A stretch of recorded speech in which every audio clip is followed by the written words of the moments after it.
Hello বন্ধুরা, আজকে চলে এসেছি রঘুনাথগঞ্জ গোডাউন কলোনিতে। এখানে এই দাদাটা বলছে ওনার এসিতে একদম ঠান্ডা করছে না।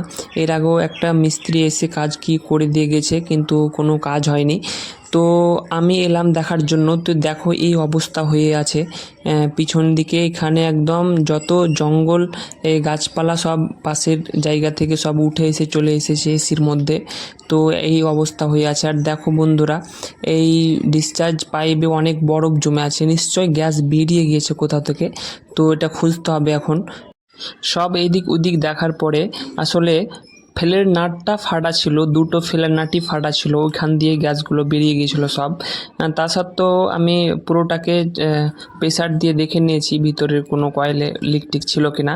তো সব কমপ্লিট হয়ে গেছে। আমরা ফ্লের নাট চেঞ্জ করে দিয়ে নতুন করে আবার ভ্যাকুম করে গ্যাস ভরে দিলাম। দেখতেই পাচ্ছ ভিডিওতে সব কিছু চেকিং করে নতুন ফিলার দেখতেই পাচ্ছ, নতুন ফিলার লাগিয়ে দিয়েছি। দিয়ে গ্যাস ভরে দিলাম যতটা দরকার, 60 থেকে 70 PSI। তো গ্যাস দিয়ে দিলাম ফ্লোরন কোম্পানির গ্যাস, R22 গ্যাস।